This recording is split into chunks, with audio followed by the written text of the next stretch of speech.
Olá, bem-vindo a mais um vídeo da minha série de 4 vídeos para poder valer como estágio para a minha faculdade. E antes de tudo eu quero agradecer mais uma vez a você por ter aceitado meu convite, viu? De estar podendo assistir esses 4 vídeos e colocar o seu comentário aqui embaixo.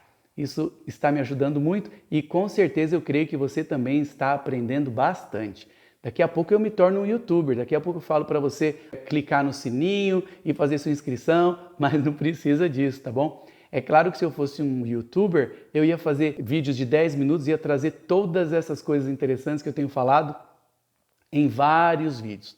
Mas da mesma forma, você está aprendendo, só que de modo concentrado nesses 4 vídeos de 1 hora. Muito obrigado por estar participando. Como nós vimos desde o começo, o filme Matrix, ele é uma base, ele foi um motivo para nós tratarmos de assuntos da filosofia. E esse filme está recheado de assuntos assim. E nós estamos tratando mais a respeito do conhecimento, da impressão que a gente tem da realidade ou a cosmovisão, como funciona a mente. Então, no primeiro vídeo, nós tratamos bastante do assunto de cosmovisão. Como a gente vê o mundo, como a gente interpreta a realidade. E às vezes a gente interpreta não de acordo com a realidade, mas de acordo com as lentes que a gente recebeu com a nossa cosmovisão. E o maior exemplo que a gente teve naquele primeiro vídeo é o tal do Shin Dong-hyuk, que fugiu do campo 14, um campo de concentração na Coreia do Norte e teve uma visão totalmente diferente do mundo, da realidade. Nós vimos que ali no campo 14, onde ele cresceu, na sua visão de mundo não existia amor, piedade, não existia amor de mãe. A ideia dele de justiça era totalmente diferente da ideia que nós temos fora daquele campo 14, não é? E a religião traz cosmovisões, a cultura traz cosmovisões, a maneira como foi educado. Será que nós vemos a realidade como ela é? Esse foi o assunto do nosso primeiro vídeo. O segundo vídeo, nós já tratamos de assuntos de epistemologia. Como se adquire o conhecimento? Será que é baseado nas minhas impressões, nas sensações? É no que eu vejo? É no que eu sinto, que eu penso, que eu imagino? Será que é de revelações sobrenaturais? Como se adquire o conhecimento? Ou é quando a gente pode pesar, calcular, repetir experiências num laboratório? Como que a gente adquire o conhecimento? Até que ponto? Então, no filme Matrix, a gente vê muito disso, não é? Tanto a cosmovisão, as pessoas enganadas dentro da máquina, tendo uma falsa impressão da realidade, que eles estavam num lugar, mas estavam todos em tubos ali, sem se mexer, nada. Que loucura, não é aquilo para quem assistiu? E o filme também trata de epistemologia, como se adquire o conhecimento. Como que eu sei que aquilo é real? Como que eu posso medir, testar, provar? E hoje eu quero falar sobre a mente. Como funciona a mente? Claro que eu não vou falar como funciona, mas é uma pergunta retórica aqui. Como funciona a mente? Tanto é tão difícil responder esse assunto que o nome dessa matéria é chamada de O Problema Mente e Corpo, ou O Problema Mente e Cérebro. Como é que a gente relaciona a mente, que é metafísica, né? Metafísica, que é além da física, você não pode medir, ver, olhar, sentir, a mente funciona. Como a mente, que é metafísica, influencia o corpo, que é físico, que é material. Como a mente influencia o cérebro, ou o cérebro nas suas reações químicas, nas sinapses ali, nos neurônios, influencia a mente. Essa é uma pergunta difícil. E eu quero começar aqui mostrando uma experiência muito legal para vocês. Olha só que interessante. Existe uma cirurgia que se fazia muito antes, hoje eu acho que não se deve fazer. Provavelmente não. Se fizer, deve ser muito raro. Em que se cortava no meio o corpo caloso, que é um feixe de fibras que divide o lado esquerdo do lado direito do cérebro, os dois hemisférios. E quando se tinha um determinado tipo de epilepsia, os neurocirurgiões dividiam, cortavam o corpo caloso no meio, separando os dois hemisférios do cérebro para não passar o problema, a epilepsia, de um hemisfério para o outro. Veja aí na foto o tal do corpo caloso. É esquisito, né? Para nós que não temos a tendência, o dom de trabalhar com medicina, porque tem que nascer com isso, né? A gente acha, ai, é estranho a gente olhar isso. Esse aí no meio é o corpo caloso, que fica entre o hemisfério direito e esquerdo e que une os dois hemisférios. Dizem que a ciência calcula, né, porque não dá para contar, mas calcula que há cerca de 200 milhões de fibras nesse corpo caloso unindo os dois hemisférios. E tem esse desenho aí também que aparece, uma ilustração do corpo caloso ligando os dois hemisférios e dizendo: vocês têm que trabalhar juntos. Vocês têm que trabalhar juntos. Por quê? Porque veja essa experiência que interessante. Quando nos anos 60, por ali, eles dividiam o corpo caloso no meio, apareceu um doutor chamado Roger Sperry, que havia feito experiências com animais, com gatos, com ratos, coitados dos bichinhos, né? Separando os hemisférios deles e fazendo testes com eles. E aí ele quis fazer testes com esses humanos que necessariamente tiveram que fazer essa cirurgia por causa da epilepsia. Ele testou cerca de 20 indivíduos. Ele colocava eles numa cadeira, você vê aí a ilustração, num banquinho, com uma madeira à frente ali, um painel, em que eles olhavam com um lado do olho ou o outro lado apenas.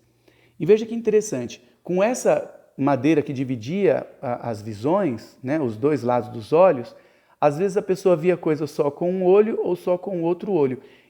E é interessante observar, como você vê aí nessa outra figura, que o lado direito, o olho direito, a imagem que a gente vê com o olho direito é projetada no cérebro esquerdo, do outro lado, e projetada lá no fundo do cérebro. Interessante, né? E vice-versa, o contrário também acontece. O que a gente vê com o olho esquerdo é projetado, passa pelo lado direito, o outro lado, e é projetado lá no fundo do cérebro. E as pessoas que fizeram esse processo de cortar o corpo caloso, ao serem submetidas nesse teste do Dr. Sperry, coisas impressionantes foram observadas. Por exemplo, eles colocavam a pessoa ali sentada com uma armação de madeira ali, em que ela via apenas um lado com o olho ou o outro com o outro olho. E as mãos também eram separadas ali para pegar uma coisa de um lado ou de outro. E veja só, o que o olho esquerdo via, o cérebro direito é que recebia a informação. E por não ter o corpo caloso mandando essas informações também para o esquerdo, e o lado esquerdo é responsável pelas palavras, a pessoa não conseguia dizer o que é que ela via. Não é impressionante isso? A pessoa via com o olho esquerdo, mas porque o cérebro esquerdo não via, porque é projetado no outro, a pessoa não conseguia usar as palavras por falta de comunicação dos hemisférios. A pessoa continua vivendo, trabalhando, mas veja, ela tinha que estar com os dois olhos abertos para poder viver normalmente. Se ela usasse só o olho esquerdo, com o olho direito ela via a imagem, mas o esquerdo não sabia o que estava acontecendo, não tinha comunicação do corpo caloso e ela não tinha noção de palavras para usar o que ela via.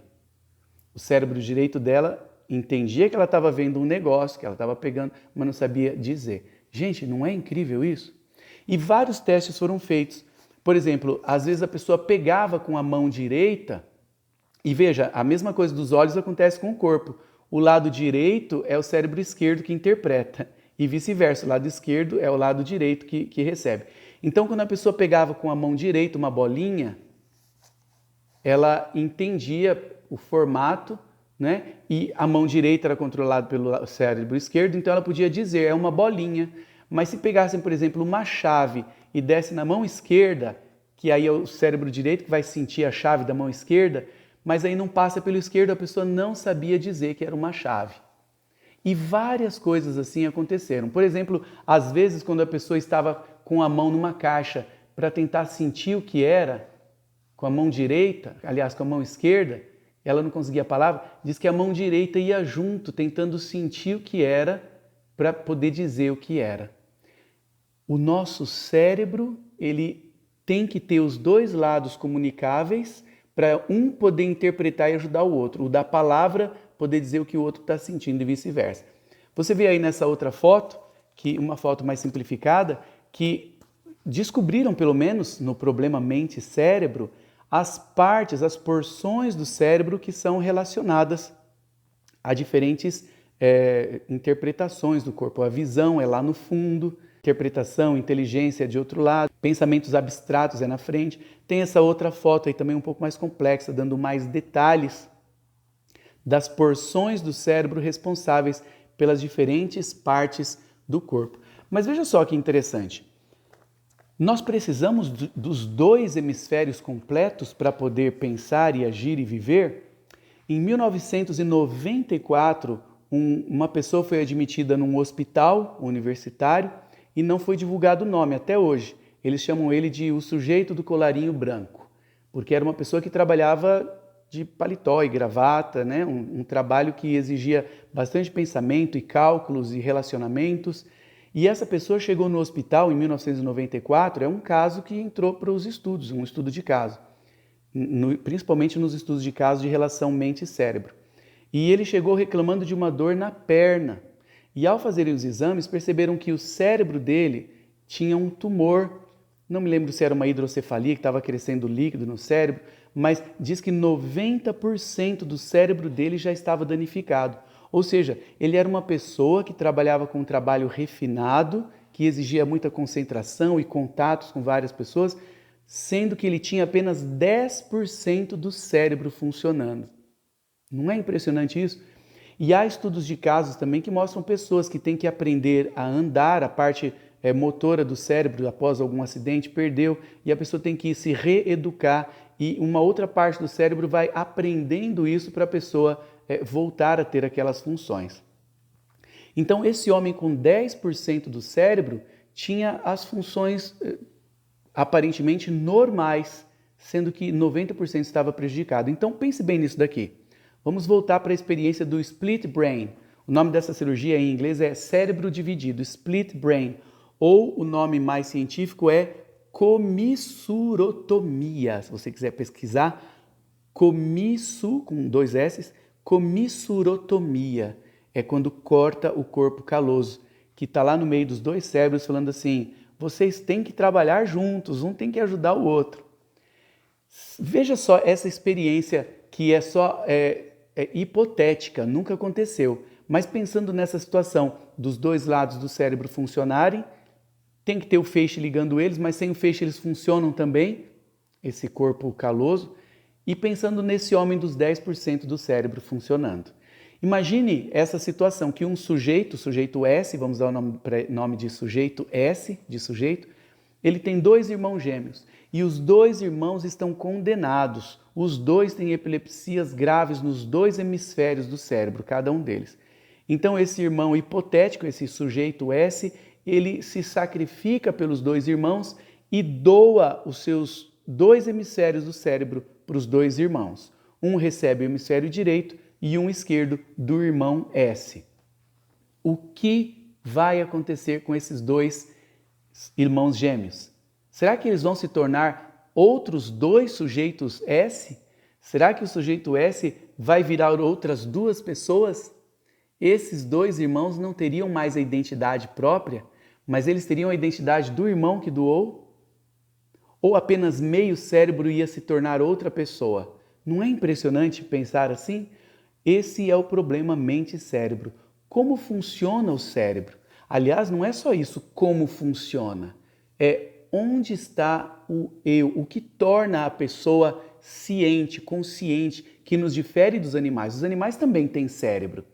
E por isso algumas pessoas surgiram isso há muito tempo, antes de Cristo. As ideias tentando descobrir, principalmente com Platão, a ideia da alma. A alma é o que faz o cérebro funcionar. Ou seja, essas pessoas que pensam assim são chamadas de dualistas, de duo, né? Dualistas, eles entendem que não é o corpo somente, o cérebro que produz a mente, que produz o eu, a consciência humana inteligente. Eles acreditam que tem um segundo fator, uma alma que domina o cérebro. Veja, para os monistas não creem que tem que ter uma outra entidade dominando a máquina do cérebro para ter os pensamentos, as emoções. Para os monistas, mono é um. Tudo é resultado de um só. É um corpo funcionando bem, o cérebro produzindo eletricidade ali, as conexões que produz o pensamento. Os dualistas têm horror a essa ideia. Eles dizem que não, que corpo, matéria não produz pensamento, o cérebro não pode produzir pensamento, tem que ter uma outra entidade. Então, e os monistas zombam deles dizendo que eles creem no fantasma na máquina, que a máquina é perfeita, mas tem que ter um fantasminha, uma alma comandando ali, fazendo tudo funcionar. Que interessante, não é? E os dualistas, eles zombam dos monistas dizendo que eles são materialistas, que é um outro nome também para os monistas, que não tem uma alma, uma entidade comandando o cérebro. A mente é resultado dos processos do cérebro. Os monistas, cientistas monistas dizem que assim, isso há muito tempo, assim como o estômago tem a função de digerir os alimentos, é a função dele, a função do cérebro é produzir pensamentos e produzir o eu consciente. O que nos difere dos animais? Se os animais também têm cérebro, os dualistas acham que é a alma, que os animais não teriam alma. Os humanos têm alma, os animais não. Para eles essa é a diferença da consciência. Para os monistas não. Para os monistas é um cérebro com funções superiores ao cérebro dos animais. Tá? Continuando, olha quanta coisa a gente tem para discutir aqui, ó. A gente falou de transplante de cérebro, né? Não se tem ainda ideia, noções de transplante de cérebro. O cérebro é um mistério tremendo. Mas existe a ideia do processo de um transplante de cabeça. Há alguns anos atrás apareceu um homem, um cientista da computação, o nome dele é Valery, ou Valery, né? Os russos não têm esse R, Valery Spiridonov, que em 2016 anunciou que, porque ele tem um problema horrível no corpo, de deformação do corpo, só a sua cabeça funciona bem. Então ele anunciou em 2016 que havia um cientista que faria um transplante de cabeça, que na verdade, se você for pensar bem, é um transplante de corpo, não é? A cabeça seria do Valery Spiridonov e o corpo seria de alguém que morresse, que tivesse o corpo bem preservado e doasse o corpo inteiro para ele. Eu lembro dessa notícia e eu fiquei esperando acontecer. O que é que vai acontecer? Os cientistas malucos que falaram que iam fazer isso eram os neurocirurgiões, o chinês Xiaoping Ren, que diz que fez isso em ratos e macacos, e o italiano Sergio Canavero, que diz que já fez isso num cadáver ou em mais de um cadáver, não fez em vivos. E como é que ele sabe que funcionou? Porque diz que ele fez testes elétricos, né? Acionando uma parte elétrica aqui do cérebro para o dedão do pé e deu certo ali e por aí vai. Mas ele não fez em vivos. E esse Valery Spiridonov, por causa da sua situação de não ter uma vida, de não ter facilidades, né? Muitas dificuldades, ele se propôs a ser o primeiro experimento vivo desses doutores aí, especialmente o doutor italiano Sergio Canavero, doido para fazer essa cirurgia. Chamam ele de o doutor Frankenstein. Se você se lembrar bem, o Frankenstein é um personagem antigo que diz que um doutor construiu de partes diferentes do corpo de cadáveres. Ele montou, construiu, costurou, colocou até parafusos ali e o ligou com eletricidade. E chamam o Dr. Canavero, o italiano, de o Dr. Frankenstein. Já tinha combinado, faria em um país onde pode tudo, seria na China, que não tem tantas restrições como em outros países, porque o Valery poderia morrer, não é? E já estava marcada a data, ele faria isso em 2 ou 3 anos. E eu sempre acompanhava as notícias para ver isso. E qual não foi a surpresa quando o Valery desistiu de fazer? Por quê? Porque agora, se me permitem um trocadilho, ele perdeu a cabeça por uma russa chamada Anastasia Panfilova. Veja a foto dela aí, por quem ele perdeu a cabeça. E com razão, não é? Uma mulher bonita, uma mulher inteligente, ela tem mestrado em ciências químicas e recentemente ele anunciou, aliás, não tão recentemente, ele anunciou em dezembro de 2018, você vê aí a foto dele com ela por perto, que ele não poderia fazer isso porque ele havia casado há pouco mais de um ano, no fim de 2017, e ele tinha um bebê quando ele deu essa entrevista, esse anúncio em dezembro de 2018, de apenas 6 semanas. Ele estava apaixonado pela sua esposa, pelo seu bebê, a sua vida agora tinha um significado e ele não quer mais fazer a cirurgia. Mudou a cabeça, mudou a visão de mundo dele. Se o mundo não valia a pena, agora o mundo vale muito a pena para ele. Ele não quer arriscar perder a família. Que história bonita, não é? Mas o doutor Frankenstein, o doutor Sérgio Canavero, não gostou muito. Ele até hoje está sonhando. Ele trabalhou muito dizendo que faria nesse homem isso, que seria um sucesso e recebeu muita crítica da comunidade, mas ele continua sonhando em fazer o seu próprio transplante de cabeça, mas não vai ser com o Valerie dessa vez. O que define o eu? É o nosso cérebro, não é? O nosso cérebro contém o eu. Mas como é formado o eu? Através de correntes elétricas apenas? Químicas, elétricas, a conexão dos neurônios, as sinapses que acontecem? Mas e se as sinapses mudarem por causa de algum medicamento? Será que eu então deixo de ser eu porque eu funcionava daquele jeito e não funciono mais? Olha que impressionante essa história. Aconteceu em 1848 com esse homem aí que você vê na foto chamado Phineas Gage, que em 1848, com apenas 25 anos, ele sofreu um acidente em que ele construía a estrada de ferro e ele cutucou ali uma parte que tinha pólvora com o ferro e ali disparou, estourou a pólvora e aquela barra de ferro virou um projétil que atravessou a cabeça dele. Você vê aí na foto vários modelos do ângulo de como a barra de ferro atravessou o crânio dele. E miraculosamente ou milagrosamente ele sobreviveu. Perdeu muita massa encefálica, mas sobreviveu. Mas o que acontece nessa experiência é que ele mudou a personalidade dele. Ele continuou sendo o mesmo Phineas Gage, as mesmas lembranças, as mesmas memórias, ele reconhecia todos, mas ele continuou, voltou a trabalhar e fazer as suas atividades, mas ele era outro homem, no sentido de que agora ele era ranzinza, ele era impaciente, ele era mais bruto. Os filhos, a esposa, os parentes não reconheciam mais o Phineas, diziam que ele era outra pessoa. O que aconteceu com o cérebro do Phineas para que ele se transformasse de um homem dócil, paciente, amoroso, que se relacionava com um homem, agora para um homem ranzinza?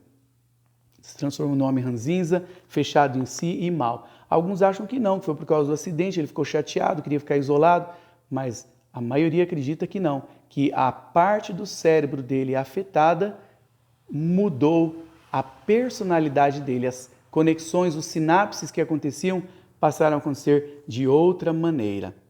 Veja que interessante. Qual é a relação entre a mente, que é metafísica, e o cérebro, que é físico? O que nos difere dos animais? Os monistas ou fisicistas, que acreditam só na física, aí mono é um, né? Os monistas ou fisicistas ou materialistas dizem que o cérebro é um órgão que produz pensamento. É isso que acontece. Os dualistas dizem que o cérebro é matéria, a matéria não produz pensamento. E os dois lados têm evidências fortes que os ajudam. Os monistas têm como evidências o Phineas Gage, que o cérebro é a pessoa, você é o seu cérebro. Se danificar o seu cérebro, danifica você. E eles dizem, olha aqui o Phineas, que a barra de ferro atravessou o cérebro dele e ele ficou uma pessoa com outro perfil. Mas os dualistas, que creem que tem um fantasma na máquina, que tem que ter uma alma, que o cérebro sozinho não produziria esse pensamento superior à consciência, eles têm como evidência o tal do indivíduo de colar branco, que não foi identificado por nome, que só tinha 10% do cérebro funcionando e que tinha atividades cerebrais normais. Eles dizem, tá vendo? É uma alma que está lá. Por incrível que pareça, tem pessoas inteligentes, talvez a maioria que defenda isso. A maioria das pessoas, talvez por causa da religião, não aceitam a ideia de que o homem é semelhante aos animais nesse caso, que não tem uma alma que o torne diferente dos animais. Mas vejam, esse é um pensamento que vem de Platão. De Platão passou para os filósofos gregos e para a igreja, via filósofos da igreja. O pensamento hebraico não tem esse pensamento de alma. O próprio Voltaire, um filósofo, ele apontava isso para zombados que eram dualistas, porque o Voltaire cria só na matéria. Ele falava assim, gente, vocês creem numa alma, dizem que a Bíblia diz que tem alma? Voltaire, que não cria em Deus, assim, o Deus da Bíblia. Ele não era totalmente ateu. Ele cria um Deus mais... é um deísmo. Deus pode ter criado o mundo, tem uma força aí, mas ele não intervém e tal. Então, ele dizia assim, ó, vocês dizem que tem que ter uma alma, mas os próprios hebreus, procura lá na Bíblia, na Bíblia hebraica não tem essa ideia. Não tem a ideia de alma. Vocês inseriram isso. Olha, e nisso o Voltaire está certo. Mas isso é um assunto para depois, tá bom? Então veja, os questionamentos que existem por causa desse problema mente e cérebro. Como que é que acontece essa relação? Os animais também têm mente, mas não têm consciência. Olha que coisa. Tem muita gente que acha que os animais nem têm mente. Não, os animais não têm mente, eles têm cérebro. Mas é claro que têm. Como é que eles vão reconhecer que aquele homem é mau, aquele homem chuta, ele não vai lá? Como é que eles vão se lembrar que o dono fala, opa, aqui não, e ele para? A ordem, senta, levanta, deita. Como é que ele vai se lembrar dos lugares? Ah, é o instinto. Tem que ter uma memória, tem que ter uma mente, ainda que não chegue ao nível da nossa. Tem um vídeo muito interessante até de um cachorro sonhando, gente. Como é que a gente sabe que ele está sonhando? Porque é nítido. Você vê que ele está deitado e ele começa a correr desesperado, deitado, sonhando que está correndo de um cachorro. E aí ele vira para trás, tentando pegar o cachorro que estaria o alcançando. É a interpretação que a gente tem. E aí, no sonho, ele, sem querer, ele levanta, sai correndo e bate de cabeça na parede e acorda, meio frustrado, assim, o que está acontecendo?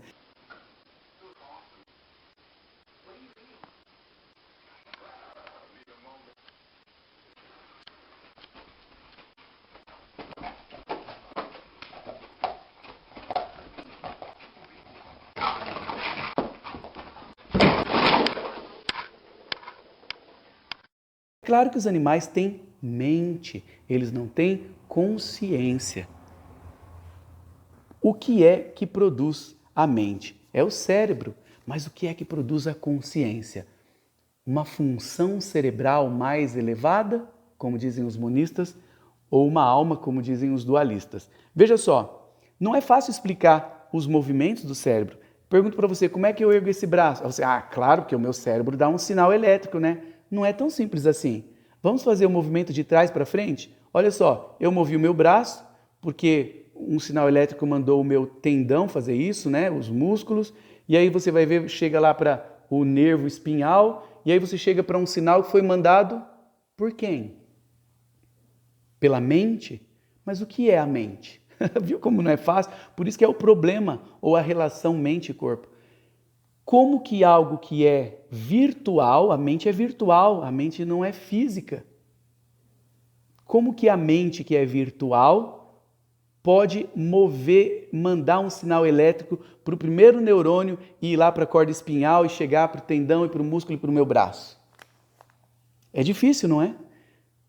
Alguns dizem, não, mas quem diz que a mente é virtual? Porque os que creem, e aqui entra a coisa de computador também, os que têm modelos de computador, inteligência artificial, daqui a pouco a gente vai falar disso, eles dizem que a mente não é virtual, a mente é física. Assim como o computador está lá, o seu HD, e ele produz as imagens para você, não é virtual, é porque ele está girando e está tudo conectado ali, são conexões, informações que estão produzindo aquilo, não é virtual, é físico. A gente só não sabe ler o cérebro, como que aquilo acontece.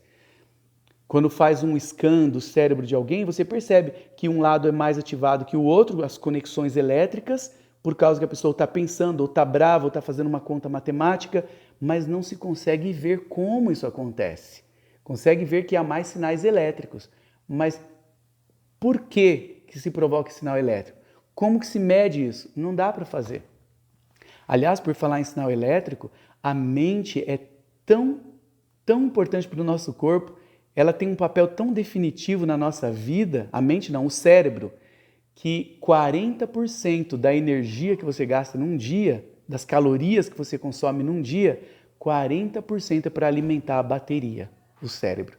Não é impressionante isso? Se você gasta 1.000 calorias num dia, 400 foi no seu cérebro para pensar, para ele continuar funcionando, mandando sinais elétricos para o coração continuar batendo, os rins, o fígado fazer os movimentos peristálticos, 40% vai no cérebro. Isso foi descoberto em 1800 e pouco, no século XIX, por 2 cientistas, que eu vou postar o nome aqui para você, vai aparecer aqui, que descobriram os sinais elétricos do cérebro. Mas quanto eles consomem, isso é muito mais recente. O cérebro é um mistério. O que produz esse primeiro sinal elétrico que foi da minha vontade? Onde é que está a minha vontade? Como é que você pega a minha vontade e fala, está aqui a minha vontade, ela deu o sinal elétrico? A vontade você não tem como, é algo intangível. Como a minha vontade, eu quero mexer o meu dedão do pé, mexi. Como a minha vontade criou o primeiro sinal elétrico para fazer isso? É um problema, não se entende bem. Olha os questionamentos que vêm. Como acontece? Onde está o eu, a personalidade ou a sede do ser? A sede do ser, a gente sabe que está no cérebro. O René Descartes, ele considerou que está na glândula pineal, mas para ele era uma alma. Descartes era dualista ao extremo. Talvez por causa da pressão da igreja, da religião na época, ele insistia, ele usava teses loucas para dizer que há uma alma. As provas dele de que há uma alma, um fantasma na máquina, são absurdas. A nossa mente, olha os problemas que surgem aqui. A nossa mente, ela fica limitada às reações químicas e físicas do meu cérebro. Quer dizer, eu não posso ir além do que as minhas reações químicas que estão acontecendo. Então, se eu melhorar as reações químicas com algum produto, eu vou ser mais inteligente? Olha só, será que eu não consigo pensar um raciocínio que eu poderia chegar se as reações químicas fossem melhores? E se eu alterar essas reações químicas? Até que ponto eu posso mudar? Os neurônios, que são físicos, são afetados pelas escolhas da mente, que é metafísica? Será que nós somos tipos de robôs programados pelos neurônios? Onde fica aí o livre-arbítrio? Será que eu tenho mesmo livre-arbítrio se o jeito que eu penso é determinado pelo arranjo, pela configuração dos meus neurônios? Será que existe o livre-arbítrio? Será que o nosso ser, o nosso eu, esteja onde estiver, se é na glândula pineal, como disse o Descartes, né, o Descartes, ou se é virtual, o meu cérebro produz igual um campo magnético virtual, onde está o nosso eu? Será que ele pode ser condicionado ou manipulado por alterações físicas e químicas no cérebro? Nesse caso, qual seria o eu original? E até que ponto seria ético alterar o pensamento de alguém sem transformar esse alguém em outro eu, em outro alguém? Será que a doença mental, estamos falando da mente, não do cérebro, a doença mental, ela é o resultado de doença cerebral sempre? Os dualistas creem que não, que aí pode ter encosto e outras coisas, né? Os monistas creem que sim, que a doença mental geralmente é um problema cerebral, mas pode ser um problema também de a maneira como ela organizou os pensamentos de um jeito errado. A maneira como a pessoa passa a ver uma situação e interpretar aquilo de um jeito que acaba dando um nó. A gente pode dizer que é um problema de software, ou é um problema de hardware, quando é um problema do cérebro físico. Olha só, eu estou comparando a mente com o computador, isso é muito importante onde a gente vai chegar. Existem pessoas estudando muito isso hoje. Os monistas ou materialistas, eles entendem que o cérebro funciona com um processo de dados. Eu sou o que eu processei no que eu aprendi na minha vida. Eu sou o meu cérebro com esse processo que eu faço do que está lá. Eles, os monistas, eles colocam a ideia no computador e falam assim, se a gente conseguir colocar um arranjo de processamento de dados de tal forma que ele se processe, se organize, como já acontece em grande parte, né, a inteligência artificial, mas em um ponto em que ele tome decisões, nós criamos uma mente, a inteligência artificial. Até que ponto que essa mente poderia se passar por um humano? E isso já acontece muito. No começo, com a Siri do iPhone, eu pensava, gente, não é possível, tem um homem aqui, um ser humano, alguém respondendo, né? Mas é tudo inteligência artificial, que não é inteligência, não é cognoscível, no sentido, não tem uma mente, porque está só respondendo a programas. São programas que funcionam, não é autônomo no sentido de ser inteligente. Olha só, se a doença mental é resultado de doença cerebral, então ao se corrigir, entre aspas, o cérebro, ao achar o defeito de hardware, comparando com o computador, quando é peça, mudaria a personalidade? Mudaria o caráter da pessoa? Seria correto fazer isso? As implicações são muito relevantes para saber como tratar pessoas com transtornos mentais, tanto físicos como psicológicos. Os acadêmicos das ciências neurológicas, eles tendem mais para o monismo do que para o dualismo. E isso desde os mais antigos, viu? O primeiro médico, aí ó, tantos séculos, Hipócrates, Aristóteles, como a gente falou, que ele mexia, fazia dissecação de corpos. O médico Galen, do primeiro século da nossa era, Cabanes, Da Vinci, a grande maioria deles, esses que eu mencionei, todos monistas. A tendência ao se estudar o cérebro é de não acreditar que há uma alma ali movendo ele. Tá? Alguns tentavam explicar, em vez de falar de alma, tentavam explicar de uma outra maneira científica. Na verdade, não científica, é uma proposta que eles faziam. Por exemplo, Leibniz, no século XVIII, ele criou a ideia do paralelismo ou do espelhamento. Como assim? Ele dizia que é como se fosse um virtual, o cérebro está ligado, né? Você tem vida, é como se o virtual produzisse, o físico, que é o cérebro, produzisse o virtual, né? Assim como a tela da televisão ligada produz a imagem, mas só que a imagem não pode influenciar na tela.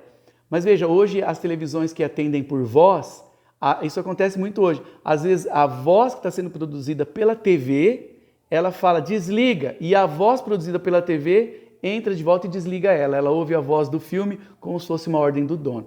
Então ele diz que é um paralelismo, que funciona em paralelo, ou um espelhamento, que há uma disposição em que um influencia o outro. Mas aí se você perguntar para ele como isso acontece, ele vai dizer, Deus, Deus é que faz isso. Teve uma época em que alguns filósofos tinham que colocar Deus sempre na história. Também o Nicolas Malebranche, ele deu a ideia do ocasionalismo. É também uma outra ideia de tentar explicar o relacionamento, como é que funciona o ocaso de um para o outro. É difícil de explicar aqui, porque nem eu entendo direito também isso, tá? O ocasionalismo. Aí você pergunta para ele, mas como se dá isso? Ele fala, Deus. Tá? Então, não se tem explicação de como funciona. Mesmo outros que creem em tipos de paralelismo ou em tipos de ocasionalismo, eles tentam defender isso também sem colocar Deus na história. Eles dizem que é um tipo de magnetismo, não tem nada a ver com ímã. Estou falando uma comparação, né? É um campo ali, alguma coisa virtual que acontece e uma influencia a outra. O Searle, ele já fala do emergentismo. O emergentismo é parecido com o que eu falei. O computador funciona e ele gera as imagens, ele gera calor, ele gera som, porque ele está funcionando. É uma emergência que surge do cérebro funcionando. E ele tem correlações com a mente também, que consegue influenciar. Difícil de entender isso, né? Por isso que se chama o problema. Agora veja que interessante. O Searle, ele trabalha com computadores, ele tenta criar inteligência artificial, e que é cada vez mais impressionante, mas ele não acredita que a inteligência artificial qualquer dia possa ter cognição, inteligência. Se tiver inteligência, então vai se tornar uma pessoa, um ser. São só coisas mecânicas em resposta ao processamento de dados que o homem está imputando ali. Tá? Ele acredita que é mais no sentido de um input, você coloca informação e aí processa igual uma calculadora e aí tem um output, uma resposta, mas nunca vai ter cognição e inteligência. Quem já trabalhou bastante com essa ideia de comparar a mente com o computador, e sempre esses são monistas, viu? Em grande parte, se eles acreditam que um computador pode imitar a mente, é porque a mente não precisa de uma alma para funcionar. São só processamento de dados. No caso, por causa da nossa eletricidade mental, por causa da vida, que a gente tem vida, acabou a vida, acabou a eletricidade, né? Por causa da vida dessa eletricidade, por causa do emparelhamento ali de moléculas e tanta coisa que acontece com as sinapses. O Alan Turing foi quem praticamente inventou o computador. Aliás, tem um filme muito legal com ele que eu recomendo você para assistir, que traz outras ideias até aí para a gente, quem sabe, discutir, não talvez aqui no vídeo, mas nas nossas conversas aí entre amigos. O Alan Turing tem um filme que conta a história dele, é O Jogo da Imitação. É muito bom o filme, viu? O Jogo da Imitação, de 2014. Ele, um personagem real, né, uma história real, o filme, ele inventou praticamente o computador, que era uma coisa muito mais rústica e era mais mecânico, não é? Em que ia mexendo ali as manivelas para tentar decodificar as linguagens em código dos inimigos. Foi na Segunda Guerra Mundial. Quando os inimigos faziam mensagens encriptadas, né, em códigos, eles conseguiam decifrar por causa desse Alan Turing, em que o computador fazia e conseguia decifrar os códigos e interceptar a tempo, se proteger dos ataques dos alemães. Esse Alan Turing tem uma história muito bonita e triste também. Na época, o homossexualismo, até meados dos anos 70, era considerado crime. Imagine ele, então, em 1945, muito antes, e ele era homossexual e ele sofreu um processo por causa disso, um processo judicial em 1952, e ele foi condenado, era assim que se puniam, infelizmente isso acontecia, os homossexuais, ele foi punido a castração química, ou seja, deram injeções nele para ele nunca mais ter ereções, nunca ter o prazer sexual. Ele sofreu essa punição. Já pensou? Um homem que foi um herói, que ajudou a decifrar ataques dos inimigos na Segunda Guerra, talvez se ele não fizesse essas invenções que gerou o computador, talvez a Alemanha teria ganhado a guerra. Os nazistas teriam ganhado. E ele foi tratado desse jeito, ele morreu 2 anos depois, em 1954, porque ele tomou veneno. Alguns acham que não, que ele foi envenenado, mas alguns acreditam que ele ficou tão triste por isso, por terem castrado ele quimicamente, sem gratidão pelo que ele fez, que ele pode ter se matado com um veneno chamado cianeto, tá bom? Em 2009, anos depois, o governo pediu perdão pelo que fez com ele. Mas voltando um pouco, ele fala que o computador, que era a origem do computador, poderia produzir uma mente parecida com a do humano, se fosse bem desenvolvido. E é o que tentam fazer até hoje, não é? Mas o Searle, ele coloca a ideia do quarto chinês, para combater a ideia de uma cognição, de que um dia o computador pode ter inteligência. O que é o quarto chinês? Ele fala isso parecido numa ideia que o Alan Turing, esse que infelizmente morreu, que tomou a castração química aí, ele fez baseado para combater uma ideia do Alan Turing. O Alan Turing fala assim que imagine um lugar em que você tem uma pessoa que te dá a resposta. Você pergunta uma coisa e a pessoa te dá uma resposta. Você pergunta, ela te dá uma resposta. E aí você coloca a máquina do Turing, do Alan Turing lá, o começo do computador, que programado te daria essa resposta. A pessoa moveria as alavancas ali e viria a resposta certa. Até o ponto da pessoa pensar, será que é um humano que está me respondendo ou é uma máquina? Então essa era a ideia dele, de que você movendo os dados certo, você teria respostas que confundiria a pessoa se aquilo é um humano ou é uma máquina, que para ele é o começo da inteligência mecânica, a inteligência artificial, que poderia ser desenvolvida mais para frente. E hoje é muito bem desenvolvida a inteligência artificial. Tem até a história, tem até o filme Inteligência Artificial. Vale a pena assistir, se você não assistiu, em que um menino que é um robozinho, mas perfeito, né? Parece um humano, mas ele foi construído, ele tem a inteligência artificial, e o lamento desse menino é por que ele é tratado diferente dos outros se ele também possui conteúdos psicológicos, que interagem, que têm sentimento. Eu não sou de chorar vendo o filme, mas esse filme mexeu muito comigo no final. O meu filho mais velho, o Kalel, chorava vendo o final e eu segurava assim, é só um filme, filho, não é? Muito interessante. se o robô tiver inteligência artificial ou os computadores, eles não se tornariam pessoas? Se a inteligência artificial chegar ao ponto de ter cognição e sentimento, eles não teriam que ter direitos também? Existe uma grande curiosidade sobre quanto tempo o cérebro pode viver depois que uma pessoa é decapitada. Que horror, não é? Existem experimentos, existem relatos na história de pessoas que ficam vivas ainda mexendo os olhos por 20, 30 segundos. Existe um relato em julho de 1793 em que Charlotte Corday foi assassinada pela guilhotina, foi guilhotinada.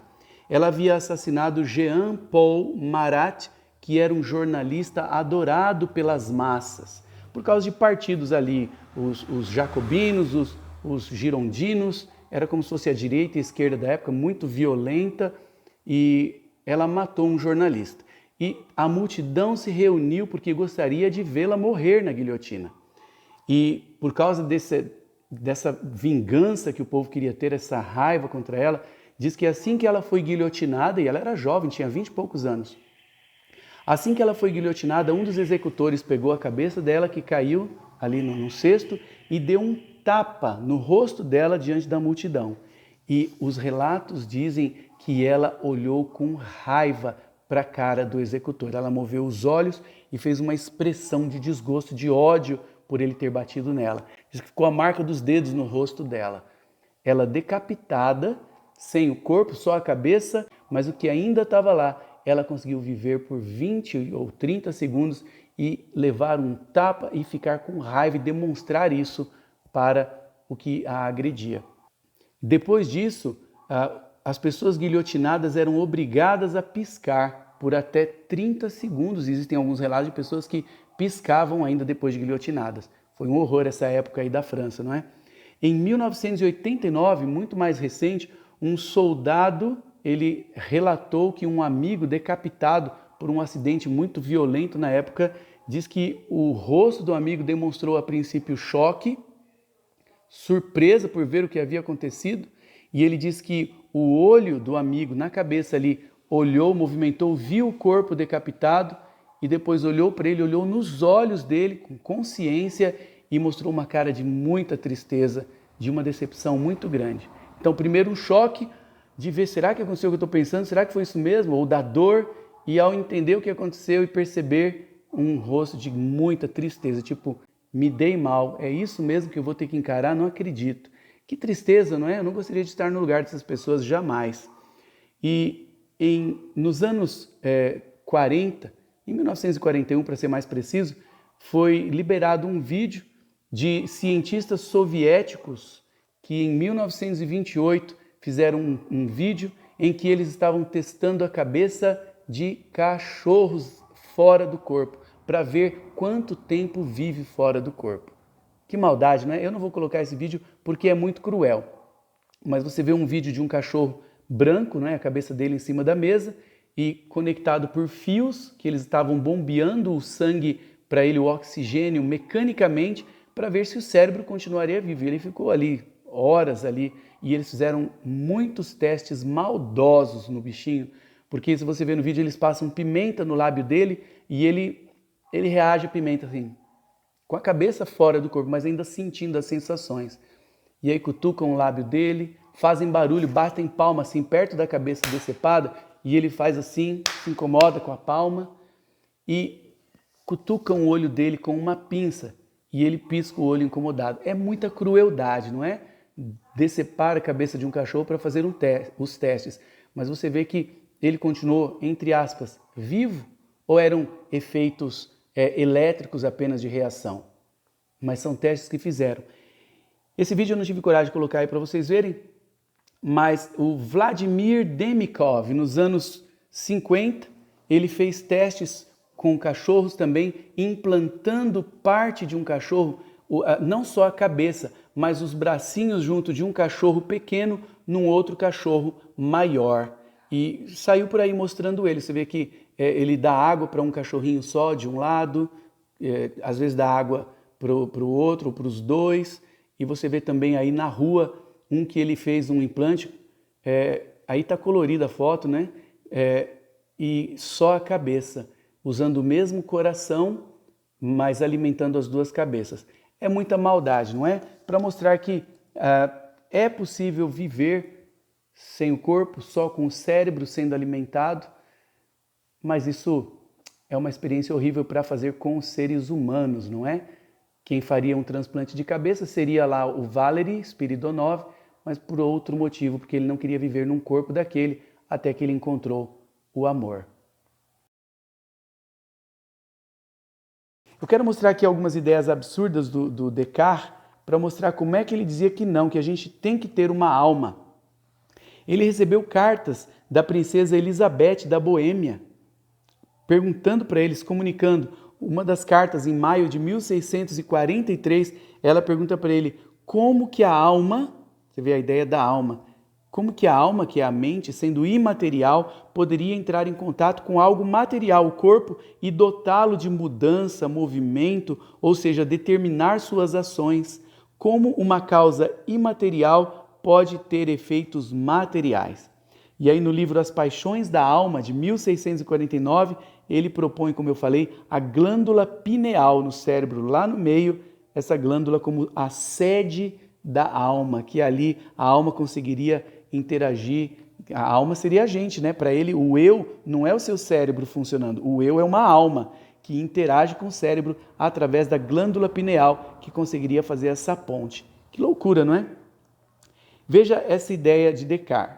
Você vê, ele ajudou muito, tem o plano cartesiano, que ele ajudou a bolar e tal, um gênio, mas ele insistia na alma, e ele escreve muito sobre isso. Veja como é que ele defende a alma. Eu vou ler um trecho aqui do livro, que está aqui, do livro A Filosofia da Mente, da editora Intersaberes. Ele fala o seguinte: isso está no livro Filosofia da Mente, de Walter Manon. Ele diz assim, ó, se ter um corpo fosse uma necessidade necessária para definir o que eu sou, ter um corpo é necessário para definir o que eu sou, seria inconcebível para mim existir sem um corpo. No entanto, esse é o caso, ele diz. Posso me pensar sem um corpo. Essa não é uma situação inconcebível. Pelo contrário, ela não incorre em nenhuma incoerência.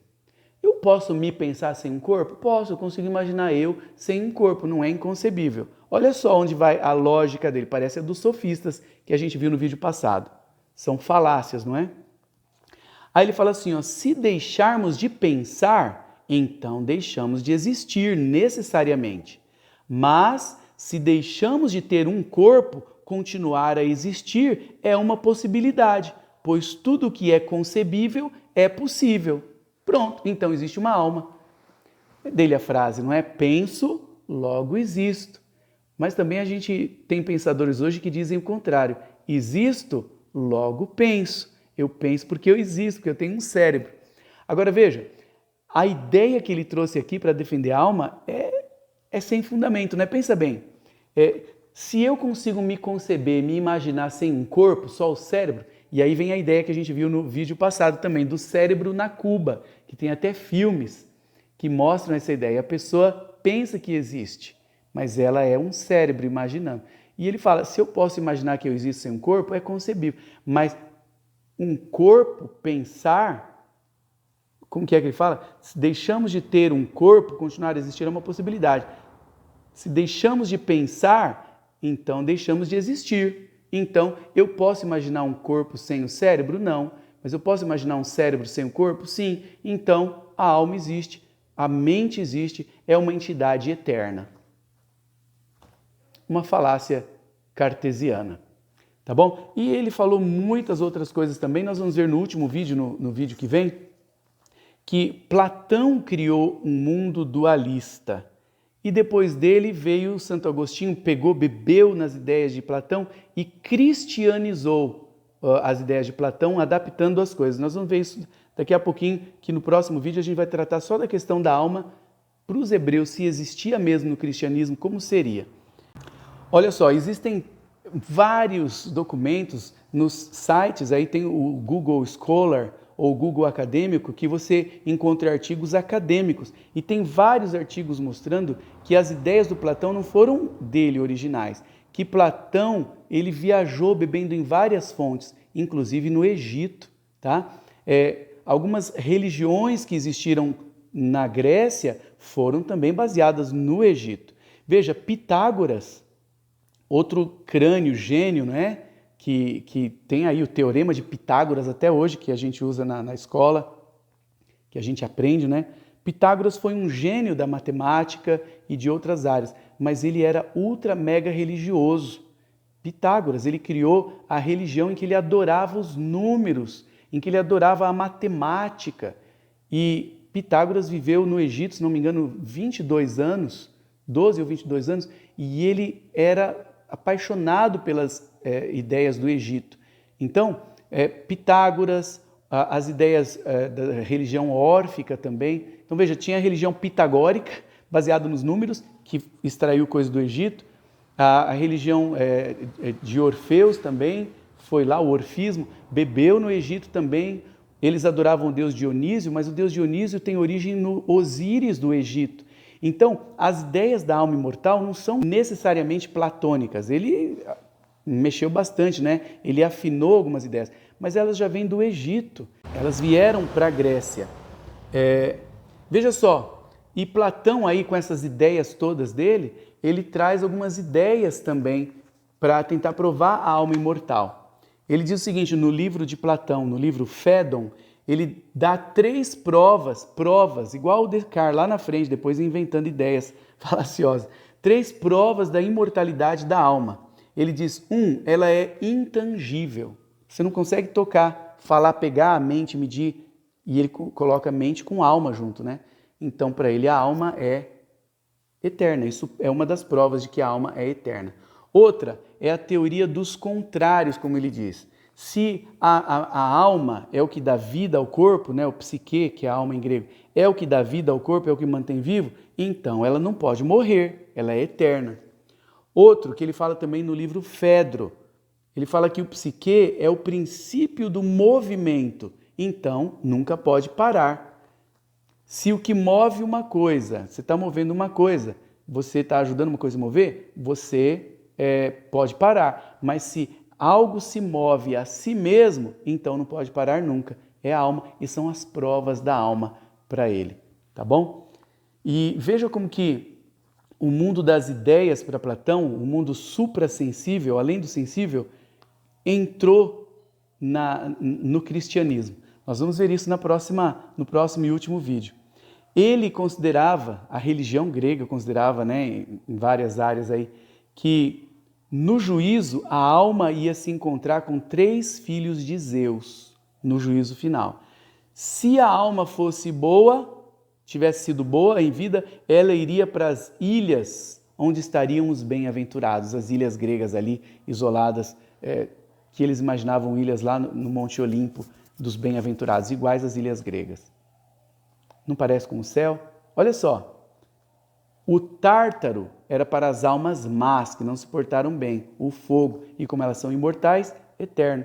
As almas que não foram tão más assim, elas iriam temporariamente para o fogo, seriam punidas e purificadas para depois ir para a glória. Gente, não é isso que o cristianismo se tornou também? A pessoa que teve uma alma boa vai ter a sua alma eterna no paraíso. Tem conexões, tem paralelismos com a Bíblia, com o que Jesus falou. E por isso que foi tão absorvido e conectado e fundido. Mas a ideia do purgatório não existe na Bíblia. Mas a igreja trouxe ela também, o purgatório.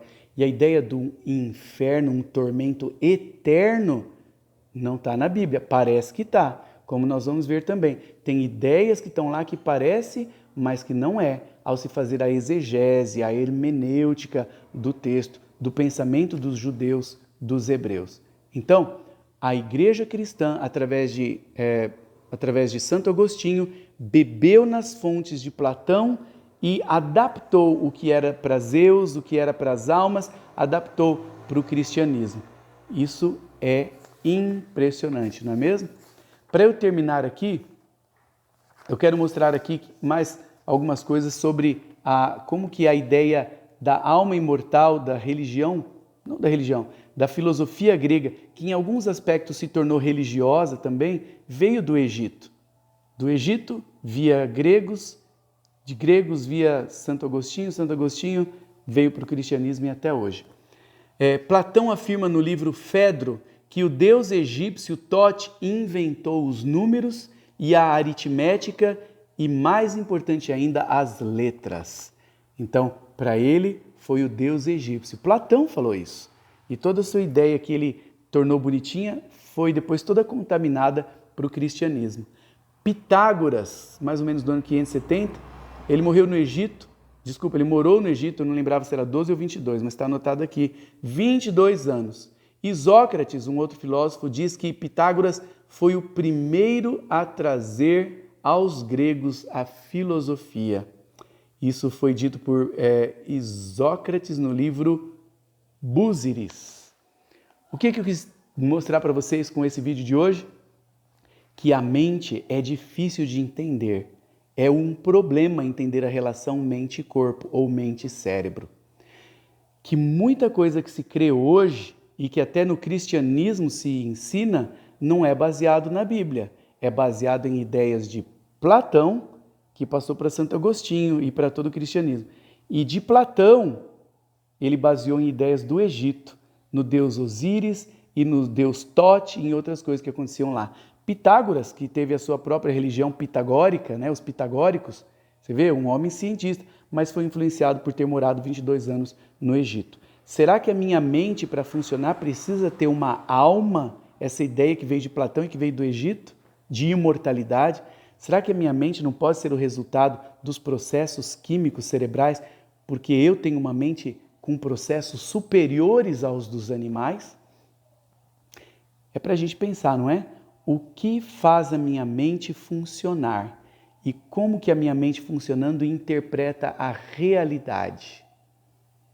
A gente tem que estudar bastante esses assuntos e continuar entendendo e se maravilhando ao continuar comparando e entendendo as coisas. E no próximo vídeo eu quero mostrar para vocês como Voltaire, nesse ponto estava certo, que os hebreus não criam numa alma imortal.